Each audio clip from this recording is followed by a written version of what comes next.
Orbaf, Église protestante méthodiste de Côte d'Ivoire. Ce mercredi 31 décembre 2025, l'Église protestante méthodiste de Côte d'Ivoire, EPMC, a célébré son culte de la Sainte-Sylvestre, appelé aussi la nuit de la longue veille au temple Ebenezer d'Orbaf en présence du président de l'Église protestante méthodiste de Côte d'Ivoire, le révérend pasteur Bruno Nguessan Bobioche et du président honoraire du Togo, le révérend pasteur Edouard Teki, qui en était l'orateur principal.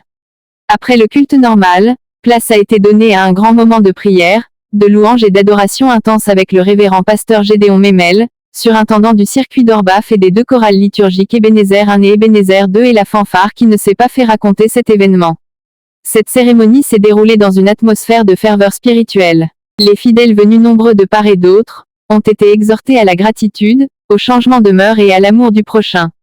Le prédicateur a insisté sur le fait que la reconnaissance est le reflet d'un cœur transformé.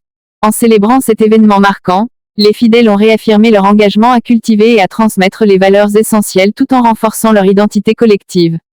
Ce culte a été également une occasion de rassembler et de dynamiser la communauté. Dans une ambiance de recueillement ponctuée de chants, de prières communautaires et d'un moment d'enseignement profond. Pour les fidèles, ces messages viennent rappeler l'un des piliers fondamentaux de la foi chrétienne, à savoir dire merci non seulement dans la bouche mais aussi avec la vie car c'est par pure grâce que chacun a pu voir la nouvelle année.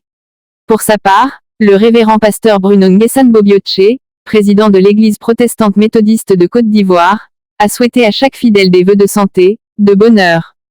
Oui, c'est sous le signe de la protection divine, de la bienséance et de la bienveillance qu'il a placé tout un chacun. Ainsi, c'est avec des souvenirs plein la tête et un cœur joyeux que la communauté s'est séparée, prête à entamer la nouvelle année avec objectivité, détermination et abnégation tout en œuvrant dans l'optique de réhabiliter et de rehausser l'image de l'Église protestante méthodiste de Côte d'Ivoire. Comment es-tu entré ici sans avoir un habit de noces? Bien-aimé dans le Seigneur, l'année 2025 est en train de finir et l'année 2020 un grand nombre de ceux qui, vivant sur cette terre, prétendent être membres du royaume des cieux, ne porteront pas l'habit de noces et ne feront donc pas partie des élus. L'habit de noces symbolise la foi, la condition de celui qui est prêt, c'est-à-dire celui qui a une foi véritable en Christ et qui fait preuve d'une obéissance rendue possible par la grâce de Dieu.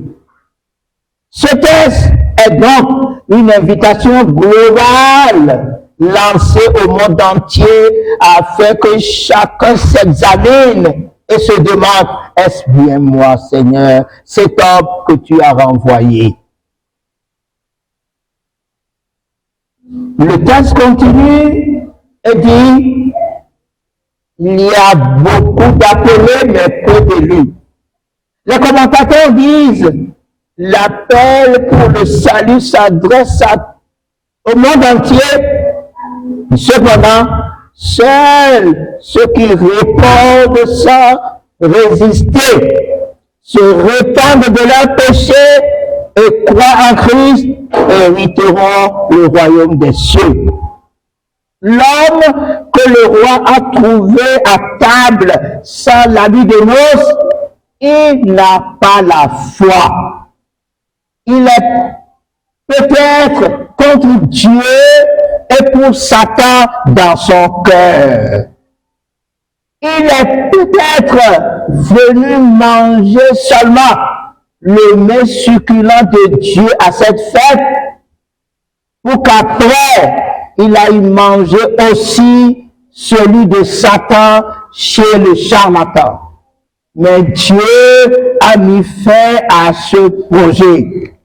Liez-le les pieds et les mains et jetez-le dans les ténèbres du dehors où il y aura des pleurs et des grincements de dents.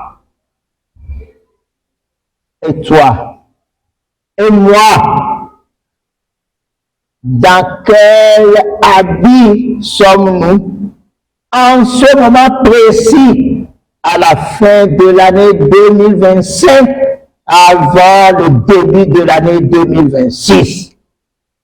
Mon ami, comment es-tu entré ici sans revêtir un habit de nous? Seigneur, viens et augmente notre foi. Amen.